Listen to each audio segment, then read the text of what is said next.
menyangkut masalah Madarijus Salikin. Kemudian kita sandingkan dengan kitabnya Abul Qasim Al-Qusairi. Saya mengambil kesimpulan untuk sementara dilihat dari sisi usianya ini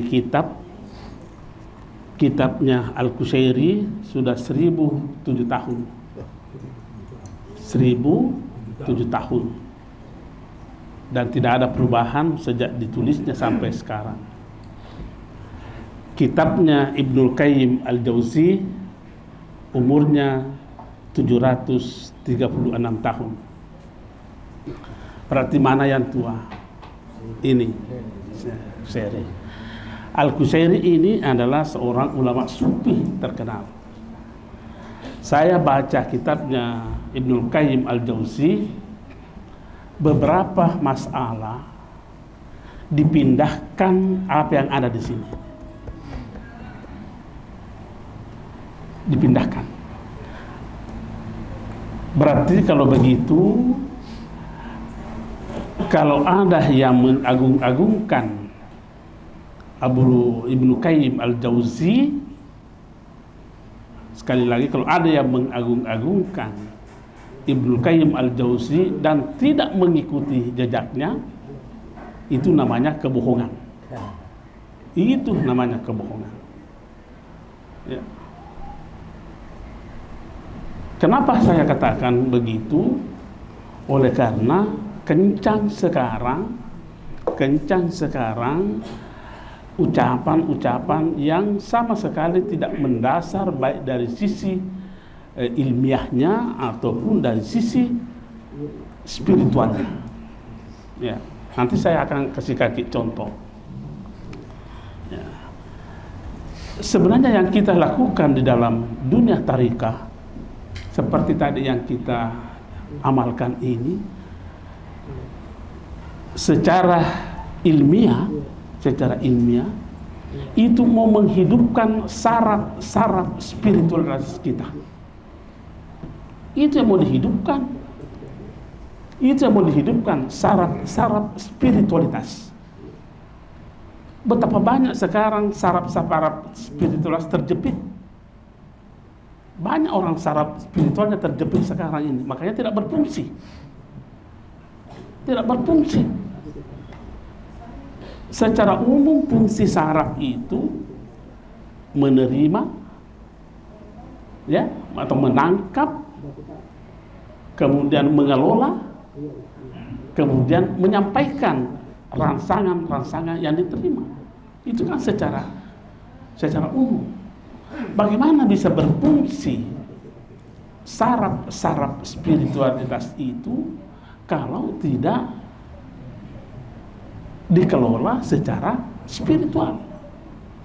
Nah, mungkin itu sangat tidak logis kalau mau menghidupkan saraf spiritualnya sementara dia tidak kelola dengan secara spiritual.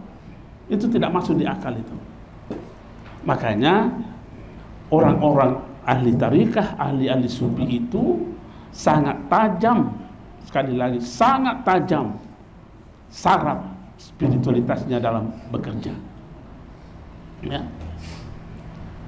Kalau kita mau melihat di dalam Al-Quran, kita urut dulu, kita lihat dalam Al-Quran, adakah orang seperti itu? Disebutkan dalam surah Al-Baqarah, saya tidak tahu ayat keberapa itu, ada di situ mengatakan kallazi marra ala qaryatin wa huwa hawiyatun ala urushiha. Ada ya? Nah, itu apa? Itu qala anna yuhyi hadhihi Allahu ba'da mautiha. Itu kan ayat begitu. Kalau mau diterjemahkan ini, ada seorang yang melewati sebuah kampung, sebuah negeri. Negeri ini hancur lebur, hawiyatun ala urushiha. Apa yang bekerja dalam dunia, orang yang bekerja lewat ini? Saya cari-cari siapa orang yang dimaksud, orang yang lewat ini. Ternyata yang dimaksud di situ adalah Uzair. Uzair. Siapa ini Uzair? Uzair ini adalah orang yang salah satu dari 4 orang yang menghafal kitab Taurat. Karena memang cuma 4 orang yang menghafal kitab Taurat.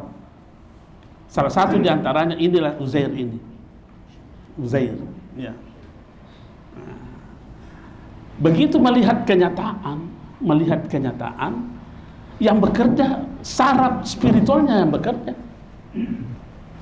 bukan saraf yang lain yang bekerja. Ini dulu yang bekerja. Makanya dia bertanya, anna yuhyi hazihil lahu ba'da mautiha. Bagaimana caranya Allah menghidupkan kembali negeri yang sudah hancur lebur ini? Itu dulu yang bekerja. Kenapa saraf spiritualitasnya yang bekerja? Karena memang dia kelola dirinya secara spiritual. Nah, kalau ini hancur, maka hancur segala-galanya, ya. Dan tidak banyak orang yang mau menekuni seperti ini. Nah, akhirnya apa yang terjadi di dalam ayat itu? Saya mau kita bercerita seperti itu dulu. Ini kan akhirnya ada dua kenyataan yang berbeda pada waktu yang sama di tempat yang sama. Bagaimana caranya itu? Bagaimana mau menangkap yang seperti ini? Kenyataan berbeda, tapi terjadi pada waktu yang sama, di tempat yang sama, ya? Makanya ayat itu dikatakan Allah mematikan dulu ini Uzair selama 100 tahun. Nah, 100 tahun. Allah begitu dihidupkan, kisahnya begitu. Allah tanya, berapa lama kau di sini? Dia bilang, ya 1 hari atau setengah hari. Dan itu tidak bisa disalahkan Uzair. Tidak bisa disalahkan orang yang dibengungkan itu. Kenapa? Karena ada fakta yang dia pegang. Apa indikatornya bahwa masih ada baru 1 hari atau setengah hari. Ta'amuhu wa syarabuhu lam yatanasanna. Tidak berubah. Tidak mewari. Nah, sungguh tidak mewari. Makanan, minuman tidak berubah. Nah, ini kan satu kenyataan. Kenyataan yang lain berkata, Allah mengatakan, lihat himarmu, lihat keledaimu, itu tulang-tulangnya sudah hancur berantakan. Bisa terjadi tidak selama setengah hari itu? Inilah tadi yang saya katakan, 2 kenyataan yang terjadi pada waktu yang sama, tapi tempat yang sama. Oh, kalau begitu kita mengambil kesimpulan bahwa ternyata kalau mau mendapat ilmu, mati dulu. Dan itu caranya Allah memberikan ilmu kepada hambanya ini, mematikan dulu. Mati itu ada 2. Mati itu terbagi 2. Itu pendapatnya Ibnu Arabi.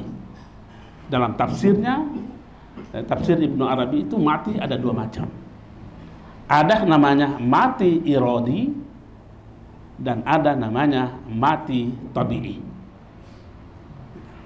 Mati tabi'i dan mati iradi. Mati tabi'i itu adalah ya berpisahnya ruh dengan jasad. Itu mati alami itu. Dan tidak sedikit ilmu yang didapat orang seperti itu. Makanya walau syi'na la atayna kullan nafsin walakin haqqal qawlu la amla'an jahannama minal jinnati wan nasi ajma'in. Banyak orang nanti menyesal karena baru sadar, baru ada ilmu. Oh, ternyata salah kak dulu waktu saya di dunia ini, ya. Baru inna mukinu, baru yakin. Sudah mati tabi'i, mati alami, dan itu tidak ada guna-gunanya. Tidak ada guna-gunanya. Karena di akhirat itu bukan lagi dunia kerja, tetapi dunia menikmati. Dunia menikmati. Nah, mati iradi adalah mati yang dikehendaki. Mati yang dikehendaki ini, Ibnu Arabi mengatakan bahwa yang dimaksud mati yang dikehendaki itu adalah menafikan eksistensi kita, atau kita mengatakan menyerahkan aku kita kepada, menyerahkan adanya kita kepada yang maha ada. Itulah mati iradi, menyerahkan adanya kita kepada yang maha ada. Nah, saya berkeyakinan selama orang ini tidak mampu menyerahkan adanya, jangan dulu kepada yang maha ada, kepada selain daripada dirinya, susah melakukan kebaikan. Susah melakukan kebaikan. Apakah namanya memberi? Memberikan adanya kita kepada yang maha ada. Apa namanya memberi? Melepaskan setulus hati kepemilikan kita untuk menutupi kebutuhan yang lain. Bisa tidak terjadi kasih sayang kalau Anda tidak mampu menyerahkan, memberikan? Jadi istilahnya itu, kunya kita serahkan kepada kekitaan. Akhirnya tidak ada lagi kata saya, tidak ada kata kau, yang ada adalah kita. Ini dalam konteks kehidupan sosial kita ini. Kalau kita selalu bertahan pada adalah akunya kita, maka kalau kamu berjalan kira-kira baru 5 menit bertengkar dengan yang lain. Saya beri contoh. Anggaplah saya mau jalan sama beliau ini,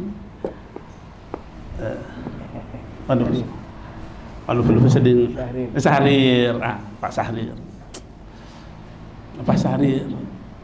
Saya harus mampu menyerahkan perasaanku kepadanya, dan beliau harus mampu menyerahkan perasaannya kepada saya, baru bisa jalan normal. Tapi kalau dia mau pakai perasaannya terus dan saya pakai perasaanku terus, bertengkar.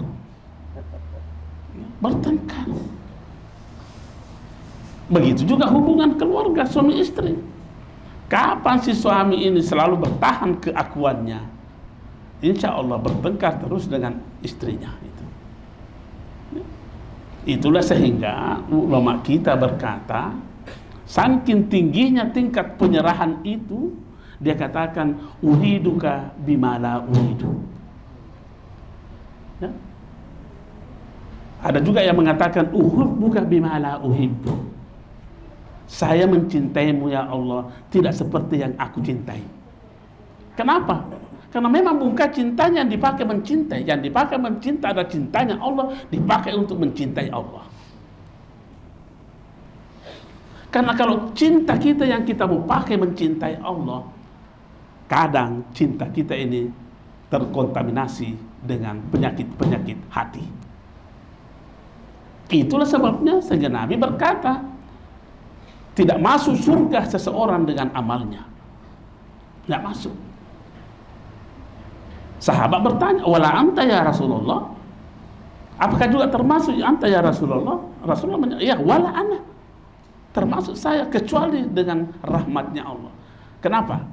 Karena amal seseorang gampang terkontaminasi dengan penyakit hati. Gampang sekali. Mana riyahnya, mana ujubnya, mana takaburnya, macam-macam penyakit hati. Untuk mencapai tingkatan-tingkatan seperti itu kan memerlukan thariqah. Sampai ini berkali-kali saya katakan, saking susahnya itu menjaga namanya hati ikhlas. Man syahida fi ikhlasihi ikhlasan, fa'lam anna ikhlasahu yahtaju ila ikhlasin. Kalau ada orang yang melihat ada keikhlasan pada saat dia ikhlas, ketahui bahwa keikhlasannya itu masih membutuhkan keikhlasan. Sama sekarang yang terancam hari ini saya. Yang paling terancam pada kesempatan ini saya. Begitu mulai dari telepon nggak guru terancam kak saya. Wah, jangan-jangan di hatiku nanti berkata, coba guru telepon kak. Saya suruh bicara di tempatnya. Apa yang terjadi itu? Masih ikhlas kayak itu? Masih adakah manfaatnya itu? Tidak ada nih lagi manfaat. Makanya yang terancam sekarang ini saya. Begitu ada di hatiku berkata, coba lihat hebat mentong kau urusan, kau bawa 2 kitab, ini kau cara, sudah selesai, aman. Tidak ada lagi. Makanya susah itu. Yang bisa mengatasi ini, itulah perlunya penjenjangan latar kabuna tabakan antabakin. Mencapai tingkat itu memerlukan stasiun-stasiun. Inilah orang-orang tarika yang bisa melewati jalan itu. Latar kabun memang ulama-ulama kita menerjemahkannya latar kabun atau bahkan antabakin itu tidak seperti itu. Terkadang ada makna zahirnya. Tapi kita kan memahami hadis Rasulullah bahwa ayat itu memiliki 4 makna. Ayat itu memiliki 4 makna. Ada makna zahir, ada makna batin, ada makna al-had, ada makna al-matlaq. Itu ada 4 makna. Jadi orang-orang sufi itu menggabungkan seluruh makna ini ke dalam sebuah pemahaman. Maka dia selalu bekerja dari satu tingkat ke tingkatan yang lain. Kenapa bisa begitu? Ya, karena saraf-saraf spiritualitasnya bekerja secara efektif dan aktif. Ini yang harus kita menjadikan catatan ini. Bisakah saraf-saraf spiritualitas kita ini bekerja secara aktif dan efektif? Saat tadi di Citraland pagi subuh, saya bilang, saya mau juga angkat nanti di ayat ini di tempat ini. Itu kan ada ayat mengatakan wa iza quri'al Qur'anu, sambungannya itu latar kabun tabakan antabakin, itu layas judun, ya. Apabila dibacakan Al-Quran, ya,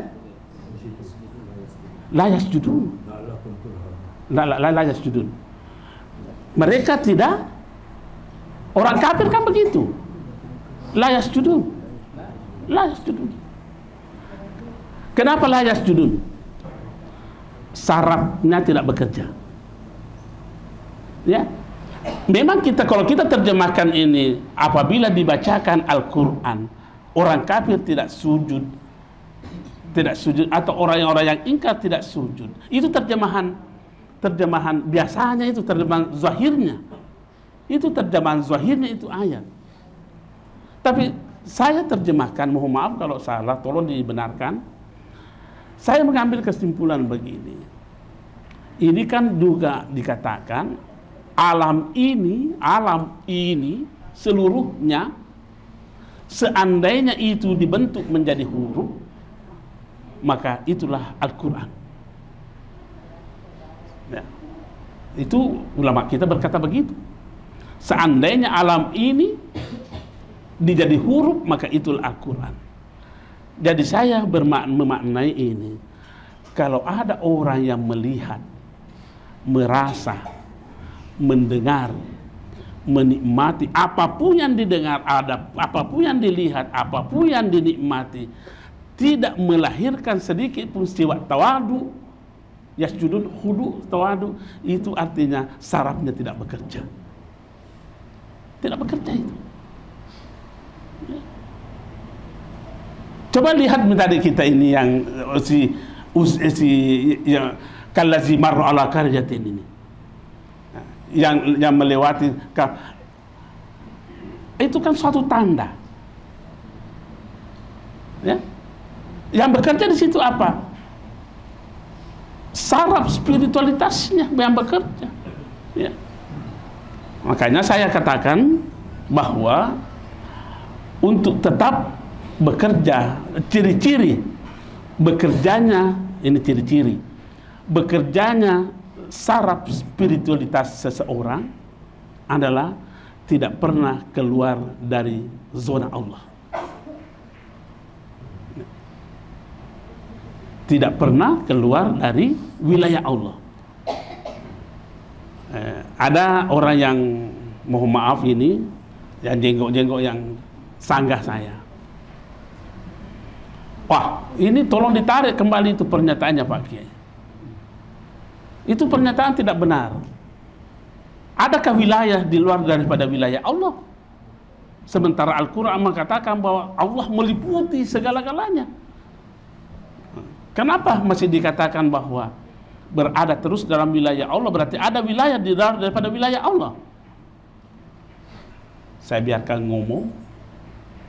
Langsung saya tanya, Pak, pernahkah kita bohong? Pernahkah kita bohong? Wilayah.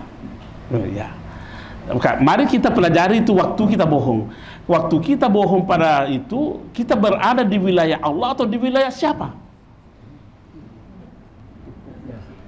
Hah? Tidak bisa beda jawab. Tidak bisa beda jawab itu. Saya tanya lagi. Pernahkah hadir sedikit pun di hati tak mungkin dipuji? Dia tidak balas maka. Dia tidak balas. iPhone Mamajang, WhatsApp audio. Sebentar dulu saya memberi pengajian. Apa tadi ini? Ya, pernah hadir di hati tak mau dipuji. Coba analisa pada saat hadirnya itu mau dipuji, kita berada di wilayah Allah atau di wilayah siapa? Artinya itu kan kita berada dalam wilayah diri kita. Kita berada dalam wilayah kita. Wilayah kita itu bukan wilayah Allah. Wilayah kita adalah wilayah dosa. Kata Imam Syafi'i, wujuduka zambun. Wujuduka zambun. Adahmu itulah menyebabkan dosa. Itulah tadi kita katakan bahwa menyerahkan adahnya kita kepada yang maha ada, itulah perlu melalui tabakan antabakin. Dan itu bisa bekerja. Ciri-cirinya itu kapan menikmati sesuatu, kapan mendengar sesuatu, kapan melihat sesuatu, tidak berada dalam wilayah Allah, itu tidak bekerja saraf spiritualnya itu. Memang terjemahannya Al-Quran begitu tadi. Apabila dibacakan Al-Quran tidak sujud. Artinya apa itu? Apapun yang kau lihat, apapun yang kita rasa, apapun yang kita dengar, kita harus berada terus dalam wilayah Allah. Ya. Saya sering ceramahkan, khotbahkan. Inilah kesalahan manusia modern ini. Ya. Terlalu tinggi porsi amalan fisiknya dibanding amalan rohaniahnya. Itu yang menjadi penyakit besar itu. Ya. Nah, jadi kalau ada di antara kita ini juga, tapi saya yakin dalam dunia tarekat tidak ada yang melakukan seperti itu. Sejak dari dulu dibina harus lebih tinggi porsi amalan rohaniahnya dibanding amalan fisik. Kenapa? Amalan fisik itu ada jedahnya, ada batasnya, ada batasnya. Amalan rohani tidak ada batasnya. Kita dari jam 8 pagi sampai jam 4 sore mau istirahat, kembali istirahat. Betul apa betul itu? Ya. Dibatasi dengan waktu. Boleh saja dibatasi dengan keadaan.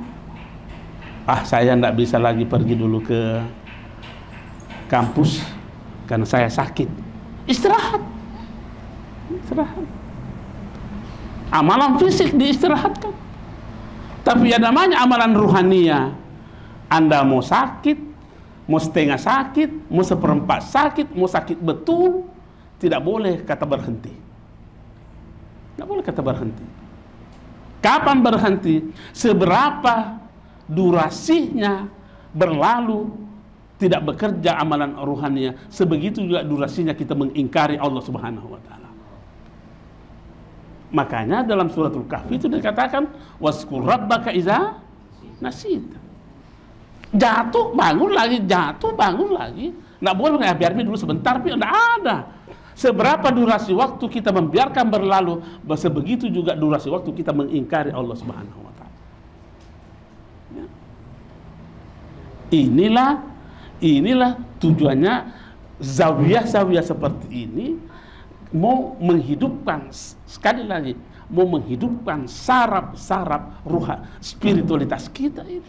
Kan ini banyak yang orang yang terjepit saraf spiritualitasnya. Ya.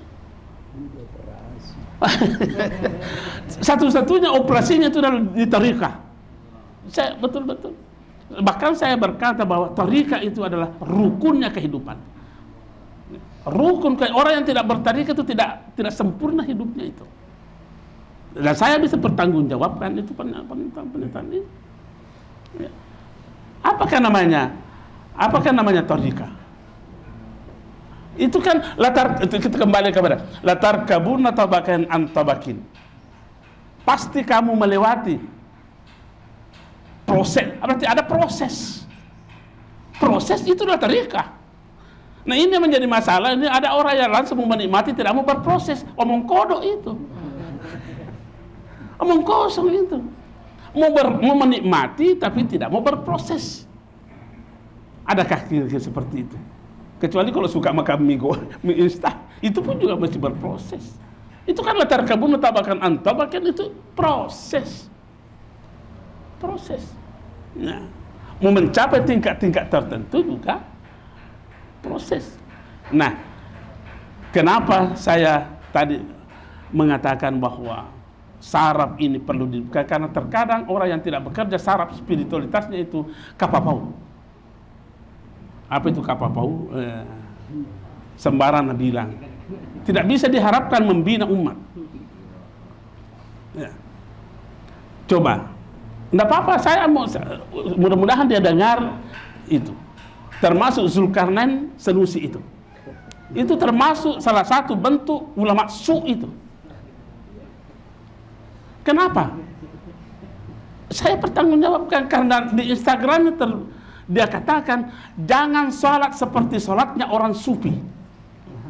Coba, boleh dibuka itu, ada itu. Jangan sholat seperti sholatnya orang sufi. Dan cuma saya dalam berpikir, ini pernah tidak belajar mantik ini orang atau tidak? Mantik itu kan mengajar kita membuat definisi. Bagaimana mau mendefinisikan namanya sufi? Sufi menurut dia adalah orang yang tidak sholat. Astagfirullahaladzim. Nah, bagaimana, dari mana mantik? Coba, siapa yang ahli mantik di sini? Bagaimana mendefinisikan yang namanya orang sufi adalah orang yang tidak sholat? Nah, itu definisi jami dan mani. Nah ini saya nggak tahu apa yang ada dalam definisi ini. Kajili-jili mami, definisi kajili-jili ini. Saya terus terang saya itu lempar di forumnya, di forumnya Majelis Ulama Sulawesi Selatan. Sebelah ini ulama su ini. Ya, enggak apa-apa didengar. Supaya jangan selalu kapapau. Masa dibilangin itu, jangan sholat seperti sholatnya orang sufi. Baru diambilkan contoh. Ada temannya, ada keluarganya katanya. Dia tanya, kenapa tidak pergi Jumat? Kata dia, saya sholat Jumat, cuma kau tidak lihat saya. Oke, kalau ada orang begitu, itu bukan orang sufi. Siapa yang mengatakan orang ini orang sufi? Siapa? Kecuali orang bodoh yang mengatakan ini. Seperti kalau siapa yang menunjukkan ini adalah orang sufi, berarti dia orang bodoh. Orang bodoh. Ya. Nah, kita harus bersemangat ini bicara ini. Nah, begitu. Nah. Kita tadi waktunya kita zikir di sini. Itu pernah juga kita dengar barangkali di Instagram itu. Hati-hati, dia bilang begini, agak berok-berok itu orangnya. Halo, ini harus diangkat ini. Halo, di rumahnya Ustaz Bahrudin dulu. Iya. Ya? Iya. Nah, sama beri materi dulu. Iya. Ini harus diangkat ini karena nyonya.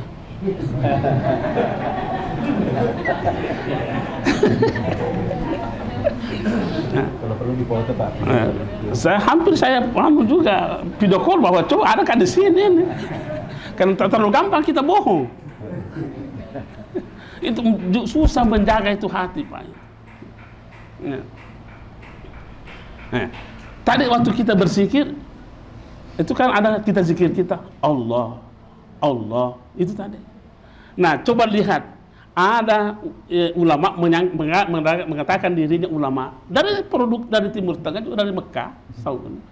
Hati-hati, bukan zikir namanya itu menyebut lafaz Allah sendirian. Iya. Bukan katanya itu. Harus disempurnakan subhanallah atau la ilaha illallah atau alhamdulillah atau astagfirullah. Kita belum bicara kaidah kebahasa. Bicara sunnah saja. Nah, boleh dibuka hadisnya itu di Sahih Muslim. Apa dikatakan?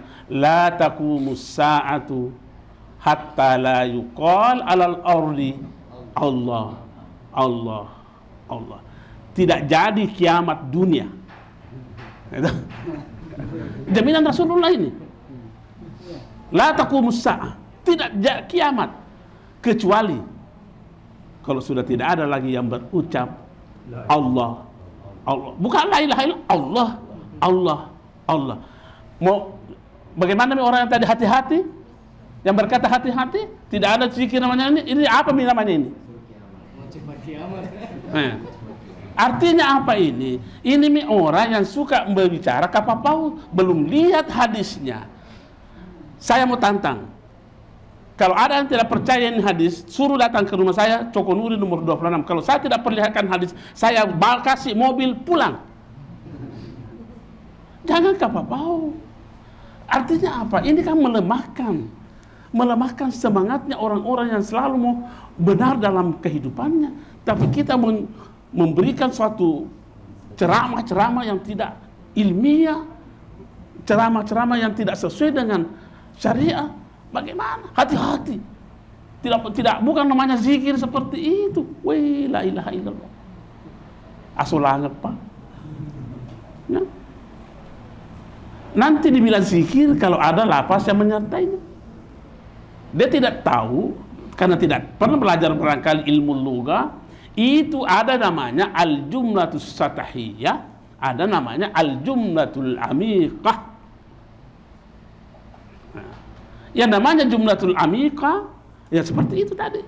Saya tanya umpamanya, dari mana guru tak? Umpamanya dari mana guru tak? Kampus. Berapa kali dikatakan kampus itu? Satu toh? Tapi apakah ini tidak dipaham maknanya itu? Iya, secara amikahnya saya datang dari kampus. Tapi dia pendekkan menjadi kampus. Itu namanya al-jumlatul amikah. Al-jumlatul satahiyahnya saya datang dari kampus. Sepertinya tidak pernah minta air. Air. Harus kalau dia minta air, kasih ke air karena saya haus, mau kak minum. Wah, panjang sekali. Panjang sekali. Kan bisa saya katakan air. Atau saya bilang, di mana ada kamus? Sama dengan air. Nah, kalau begitu ada yang tidak bekerja pada dirinya orang seperti ini. Malasai. Ya, ada yang tidak bekerja. Kita kencang-kencang begini ngomong karena kita selalu diserang. Kita tidak pernah menyerang. Tapi selalu diserang orang-orang yang mau menekuni seperti itu. Termasuk itu Halibah Salama itu. Tidak apa-apa. Dikatakan seandainya orang ini hidup di zaman Umar, dikandatuk kepalanya palu-palu. Karena dia katakan berzikir hu. Bahkan dia katakan hadis palsu pun tidak ada. Jangan dulu bicara. Salahkah itu? Itu hu pecahan daripada kata huwa. Pecahan dari huwa. Itu huwa dua komponen. Hu-nya itulah kata ganti, waw-nya itu adalah menunjukkan jenis. Huma, hu-nya itu menunjukkan kata ganti, ma-nya itu menunjukkan jumlah. Hum, ha-nya itu kata ganti, mim-nya itu menunjukkan jumlah dan jenis. Hiya, ha-nya itu kata ganti, ya-nya ini menunjukkan jenis dan jumlah. Yang berubah-ubah itu adalah yang di belakang yang bisa dibuang, ini hu tidak bisa hilang. Tidak pernah belajar bahasa Arab, pernah kami datang di sekolah. Coba kalau ada kari di sini, siapa kari di sini? Kalau ada yang biasa mengaji, la ilaha illa hu. Entah? Kenapa tidak baca illa huwa? Bisa memang, karena memang dua komponen yang di situ. Nah, kalau pakar ini, pakar guru ini pakarnya bahasa ini. Nah, saya belakangan baru menyusul. Jadi memang itulah tadi saya katakan orang-orang yang membenci sebenarnya orang yang berzikir seperti ini madoraka guguruna. Ya, kenapa? Karena ini gurunya belajar di kitab ini. Ya. Titik komanya pun tidak ada yang berbeda. Saya mau panggil supaya jangan sampai dikira mengada-ada.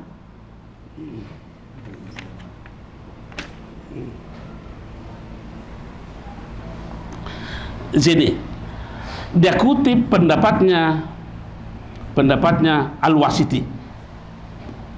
Pendapatnya ini tak sangka ilmunya berguru ini. Ini persoalan menyangkut masalah ar-rida. Istamili rida juhdak. Kalau mau diterjemahkan secara bebas ini, jadikanlah rida itu sebagai jalan untuk mencari rida. Bagaimana maksudnya itu? Kan kita bisa mengatakan kita mencari ridahnya Allah, ya. Biasa kita dengarkan atau biasa kita ucapkan kan, waridaka matlubi, ridahnya lah Allah yang kita cari. Bagaimana cara mencarinya ridah Allah? Pakai ridah itu mencari ridah. Makanya dengan istamili ridah, gunakan ridah itu untuk mendapatkan ridah. Wala tada'i ridah yastamiluka, jangan ridah itu yang memanfaatkan Anda. Fatakunu mahjuba. Kalau kau bekerja seperti itu, terhijab.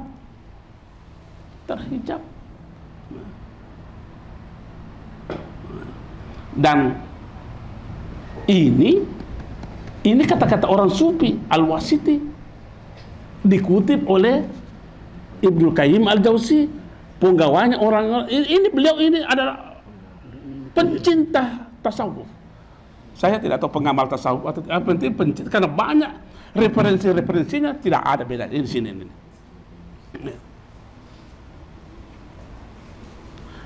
Tidak ada titik koma yang tidak ada yang beda. Sementara murid-muridnya yang sekarang ini, wah, makanya saya bilang kalau ada yang begitu itu kan murid madoraka ku guruna, karena gurunya yang dia salahkan. Nah, dia kutip lagi ini, Wakala Zunnun ini tuh, coba Wakala Zunnun Al-Misri. Ini Zunnun Al-Misri ini adalah salah seorang ulama, salah seorang pendiri tasawuf Al-Ma'rifah. Zunnun ini lahirnya tahun 245 180 Hijriah. Lahirnya tahun 180, itu Zunnun al-Misri ini. Dia kutip pendapatnya tentang rida. Apa namanya rida itu? Dia katakan di sini, ar-rida tarkul ikhtiyari qabla al-qada'i. Nah, itu namanya rida. Apa artinya? Tarkul ikhtiyar, menghapus adanya pilihan sebelum adanya putusan. Menghapus alternatif, pokoknya tidak ada pilihan sebelum terjadinya putusan. Bagaimana model orang ini? Kalau ada orang banyak tidak masuk pada golongan ini, adalah orang yang banyak makdareke.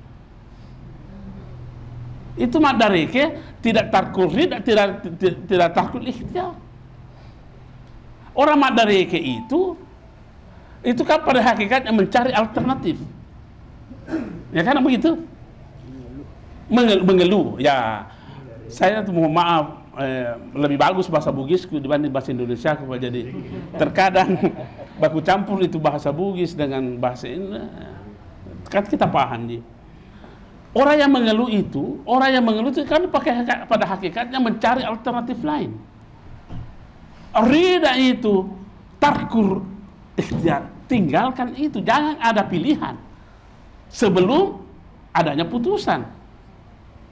Kalau ada di putusan baru tidak ada pilihan, itu namanya menyerami, bukan rida namanya itu. Makanya orang-orang mengeluh itu, ada lagi yang tidak bekerja, saraf apanya lagi yang tidak bekerja itu, ya. Itu dia kutip, padahal ini kita tahu tadi bahwa ini muridnya Ibnu Taimiyah, murid dari Ibnu Taimiyah ini, dan kemudian ini guru dari Ibnu Katsir. Ibnu Katsir itu kan ahli tafsir, tapi dia berguru di sini. Ibnu Katsir itu Syafi'i, ini Hambali. Jadi kita mau berkata bahwa sebenarnya seluruh mazhab 4 itu di dalam Islam menekuni tasawuf. Ya. Menekuni, tidak ada. Semua ini Mustafa Al-Bikri itu gurunya Syekh Muhammad bin Abdul Karim As-Samman Al-Bani Al-Quraisy Asy-Syafi'i. Dia mazhabnya Hambali. Sementara Muhammad bin Abdul Karim As-Samman dia Syafi'i. Jadi persoalan mazhab ini kita tidak pernah mempertentangkan, semua menekuni namanya tarekat tasawuf. Coba adakan penelitian itu. Saya sudah dapatkan semua orang-orang yang berkecimpung dalam dunia mazhabnya Abu Hanifah menekuni tarekat. Termasuk ini Abu Yazid Al-Bustami. Itu Abu Yazid Al-Bustami adalah orang sufi besar, tapi dia mazhabnya adalah Abu Hanifah. Mazhabnya Abu Hanifah. Tapi bukan main tajamnya itu, sarafnya itu beliau itu. Wah. Ada disebutkan dalam kitab ini, itu siapa? Abu Yazid Al-Bustami. Satu ketika dia mencuci pakaiannya. Waktu dia habis cuci pakaiannya, temannya mengatakan, kalau mau kejemur pakaiannya Pak Syekh, gantung di situ di tangkai supaya cepat kering. Apa dibilang Abu Yazid? Oh, tidak mungkin saya lakukan itu. Kenapa? Karena saya takut jangan sampai saya jemur di tangkai itu patah. Dan saya yakin tidak ada satupun di dunia ini yang tidak bertasbih kepada Allah. Mau benda mati, mau benda hidup, mau benda gas, mau benda cair, mau benda padat, semua bertasbih kepada Allah. Tasbihnya mereka sama dengan tasbihnya manusia. Jadi memang ada ayat berkata begini, walakin la tafqahuna tasbihahum. Kamu tidak memahami tasbih mereka. Jangan diterjemahkan begitu. Kalau terjemahkan begitu, berapa Tuhan kalau begitu? tasbih mereka dengan tasbih kita tidak ada bedanya, sama mensucikan Allah. Yang kita tidak tahu cara mereka bertasbih, kapan mereka bertasbih, itu yang kita tidak tahu. Tapi tasbih mereka substansinya adalah mengesahkan Allah Subhanahu wa Ta'ala. Jadi sama.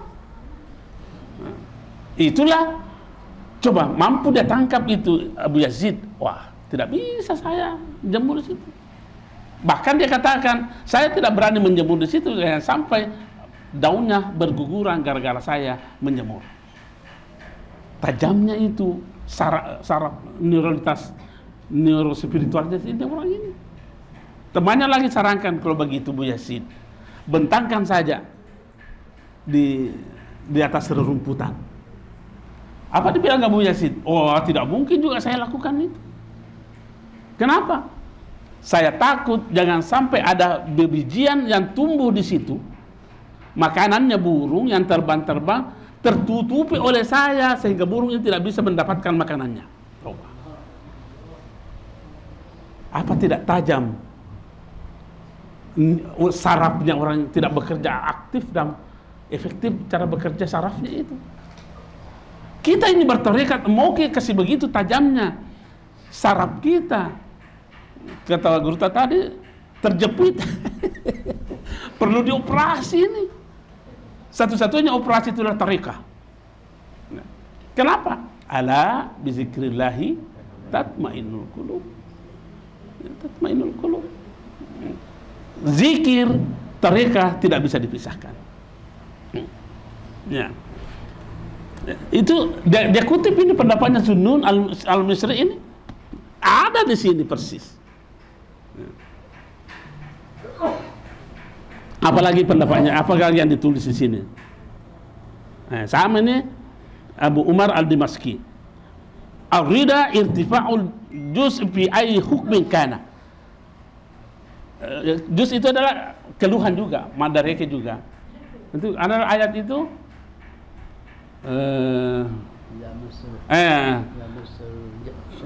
jazua. Nah. Apabila ditimpa isamasahul syarru jazua, belum pun dikena baru disentuh-sentuh. Pak itu kan masa itu dicapu-capu. Isamasahul syarru jazua, baru saja disentuh, disapu-sapu kegagalan madareke ini. Madareke ini. Bagaimana kalau ditabrak ini? Wa iza massahul khairu manu'a. Kalau dia mendapatkan kebaikan masih tidak mau berbagi. Memang tidak bekerja sarafnya dalam begini nih. Ini tidak bekerja sarafnya. Makanya orang-orang sufi itu halus, lembut perasaannya. Kenapa? Tajam itu saraf spiritualitasnya. Tajam. Dan itu Nabi mengatakan, hati-hati firasatnya. Firasatnya orang-orang beriman. Ya? Firasatnya orang-orang beriman. Ya. Karena mereka itu melihat bukan mata kepala, tapi nur dari Allah Subhanahu wa Ta'ala. Masih ada yang tersembunyi kalau nur yang bekerja? Tidak ada yang tersembunyi yang bekerja. Nah, makanya dalam tahapan-tahapan dalam tarekah itu ada katakan kalau di kitab ini dia katakan tahapannya itu al-khudur wal mukasyafa wal musyahada. Tapi dalam kitab lain bukan al-khudur tapi dikatakan al-mujahada wal mukasyafa wal musyahada. Itu. Bedanya di situ beda lafaz saja. Satu menggunakan lafaz al-khudur, satu menggunakan lafaz al-mujahada. Pada mi ada kesungguhan untuk melakukan kebaikan-kebaikan itu. Itu harus berawal dari kesungguhan. Harus berawal dari kesungguhan. Baru meningkat kepada al-mukasyafah. Apa itu al-mukasyafah? Al-mukasyafah itu tersingkapnya hijab-hijab yang merintangi melihat kebenaran. tersingkap. Saya beri contoh ini. Saya beri contoh saja ini. Karena kalau mau memberikan definisi agak susah. Nah, bagus kalau contoh. Ya memang ulama kita banyak memberikan definisi itu dengan definisi contoh. Contohnya begini. Saya menuju ke rumahnya Guru Ta di sini. Dari Gunung Sari ini. Dari Gunung Sari. Tidak pernah terhijab ini rumah di pikiran saya. Sekalipun sopir saya nak kasih belok kanan bilang salah kok, belok kiri kok. Nah, mendengar lagi tapi dia belok lagi salah kok. Kenapa? Tersingkap. Mau diputar kemana itu sopir mobil? Saya tahu biasa. Salah kok tuh, salah kok. Nah, menuju begini. Karena tersingkap. Ya. Kalau al-musyahadah itu menikmati. Nah, inilah menikmati keberadaan adanya Allah Subhanahu wa taala. Seperti contohnya, contoh saja ini, contoh ini. Sekarang saya sudah ada di rumah ini. Enggak perlu lagi saya di pikiranku mana rumahnya Guru Ta. Enggak, saya sudah nikmati. Saya sudah nikmati al-musyahadah. Memang terjemahannya al-musyahadah itu menyaksikan, tapi tidak terlalu dia nama taruh sedih. Tapi kalau mungkin al-musyahadah itu menikmati itu al-musyahadah itu. Ya. Sepertinya saya menjadi rumah karena tidak ada di pikiranku tentang bagaimana konsep bentuk rumahnya Guru Ta, bagaimana posisi, bagaimana, tidak ada lagi. Karena saya sudah bahagian daripada rumah itu. Ini ilustrasi seperti ini yang harus kita kembangkan dalam dunia. Ini yang dikembangkan dalam dunia tarekat. Harus berada pada latar kabuna tabakan tabakin. Harus berada di situ. Ya. Apalagi kalau kita membaca Al-Quran, saya pernah berkata begini. Kalau ada orang yang hanya mengimani maha gaibnya Allah, tidak sempurna imannya orang itu. Iya. Ya. Kan memang dikatakan itu allazina yu'minuna bil ghaib. Allah maha gaib betul. Tapi kapan ada orang yang hanya mengimani maha gaibnya Allah, tidak sempurna imannya. Kenapa? Allah sendiri berkata di suratul Hadid, wal awwal wal akhiru waz zahiru. Apa artinya wazahiru? Maha nyata. Tuh, maha nyata. Sekalipun maha nyatanya, tapi tidak bisa disentuh. Tidak bisa disentuh. Nyata tidak bisa disentuh. Kenapa tidak bisa disentuh? Kapan sentuh? Lari kepada bukan kepada zahirnya itu. Saya beri contoh begini, gampang. Itu rumah nyata tidak? Rumah nyata tidak itu? Nyata, bagus. Begitu saya bertanya, mana rumah? Anda sentuh, maka langsung lari daripada konsep rumah. Oh, bukan, rumah itu hanya tiannya, karena kau sudah sentuh. Nah, ada rumah. Yang mana bilang rumah? Oh, lari Pak Sahrir. Ini tangganya di itu. Itu. Yang mana rumah? Yang mana rumah? Coba tunjuk yang mana rumah. Kalau mungkin tidak itu, coba sentuh. Oh iya, dindingnya di itu. Coba. Makanya Allah sifat zahir, dan maka saya katakan kalau orang mempercayai hanya mengimani maha gaibnya Allah, tidak sempurna imannya orang itu. Dia tinggalkan ayat az-zahiru wal batin. Sama kalau prinsip ini yang kita pakai, nah biar disuruh kita melakukan kesalahan tidak bisa jadi. Kenapa? Karena kita tidak tahu di mana kita harus berada, tidak bersamanya. sama bersamanya antara huruf dengan tinta. Kalau tertulis B toh? B. Yang mana huruf, yang mana tinta? Di sebelah mana huruf dan di sebelah mana tinta? Apakah kita mengatakan sama jauh? Tidak bisa. Lain huruf, lain tinta. Kata Ali bin Abi Thalib, "Ma kana ar-rabbu an yakuna abdan wa ma kana al-abdu an yakuna rabban." Itu jelas itu. Siapa yang bisa menekuni seperti ini? Orang tarikah. Orang tarikah. Karena berkata sedikit, oh, enggak apa-apa. Bukan sedikitnya, kualitasnya itu. Kualitasnya. Ya. Untuk apa banyak kalau seperti bui? Saya sering berkata, sesungguhnya yang menjadi pasaknya bumi ini adalah orang-orang seperti ini. Itu pasaknya bumi itu. Memang ada ayat mengatakan wa ja'alna fil ardi rawasiya.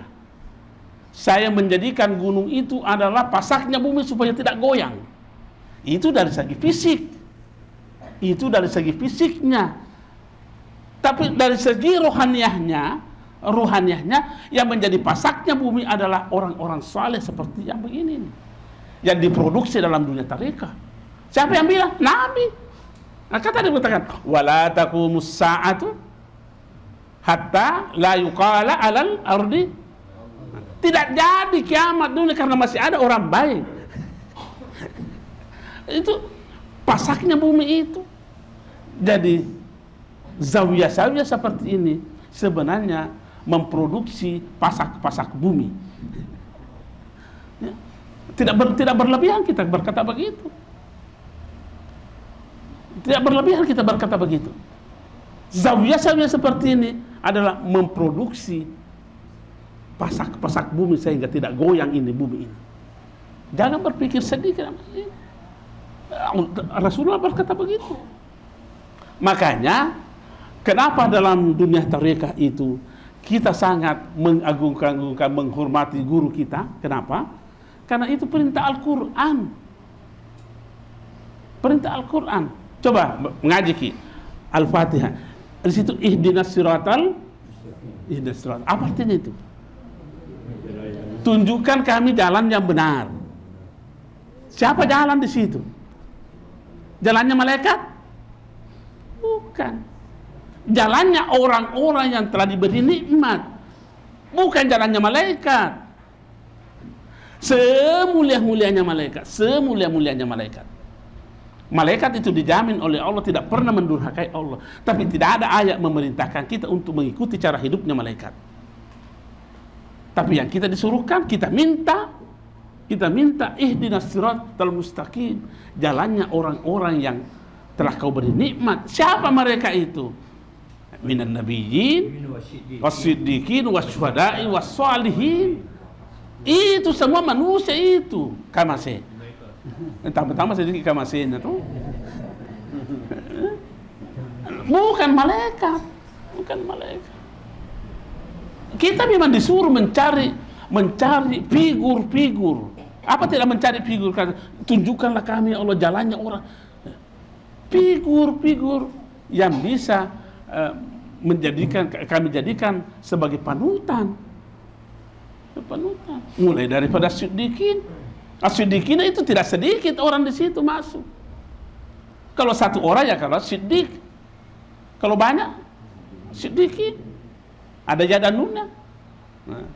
Wasyuhada. Ya memang syuhada. Apa bedanya semua itu?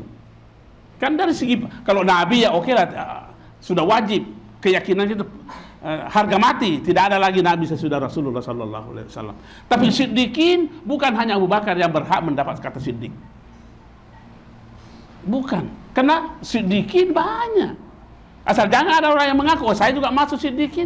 Begitu mengaku siddiqin, hilang siddiqnya orang itu. Begitu mengaku siddiq, langsung hilang siddiqnya orang itu. Wasyuhada'i. Memang asyuhada terjemahan biasanya adalah orang yang mati dalam medan perang dan sebagainya. Tetapi kan kita menganalisa dari segi bahasa berawal dari kata syahidah. Syahidah. Apa syahidah itu? Itu yang menikmati tadi. Orang yang mampu menikmati adanya Allah. Sehingga dia berkata, saya melihat Allah sebelum melihat segala-galanya. Ada juga orang berkata, saya melihat Allah pada saat melihat sesuatunya. Ada juga yang berkata, saya melihat Allah sesudah melihat sesuatunya. 3 itu, tapi saya tambah 1. Saya tidak pernah melihat selain daripada Allah. Dia gagau itu sangat Allah Ta'ala. Ya. Tambahannya di itu. Terserah mau dipercaya atau tidak. Bukan jadi rukun iman yang ke-7 ini mau dipercaya.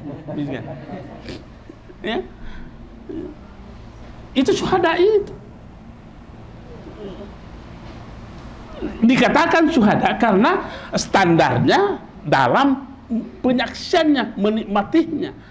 Kenapa orang-orang syuhada di medan perang dikatakan syuhada? Karena bukan kilauan pedang itu yang dilihat.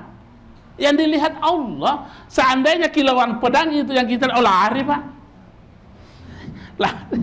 Lari, bukan itu yang dilihat. Yang dilihat adalah Allah Subhanahu wa taala. Ya. Dikatakan wasyuhada. Wassalihin adalah orang yang menitik beratkan amalannya berasas manfaat. Adakah manfaatnya ini kepada orang lain atau kemanfaatnya makanya saleh. Sama aja semua. Cuma peristilahan tergantung dari sudut pandang apa kita mengatakan sehingga kita memberikan penamaan-penamaan yang berbeda. Banyak di sini yang tadi yang contoh-contohnya, tapi saya kira cukup demikian karena saya ada pengajian lagi di Malengkiri tafsir ini agak jauh-jauh.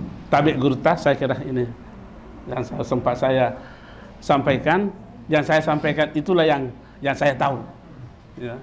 Karena memang ada ulama kita berkata, faqidus syai' la yu'ti syai'. Orang yang tidak memiliki apa-apa tidak bisa memberi apa-apa. Jadi kalau ada orang yang tidak bisa menghargai orang lain, berarti mungkin tidak ada memang harga diri yang dia miliki. Sekian dan terima kasih. Assalamualaikum warahmatullahi wabarakatuh.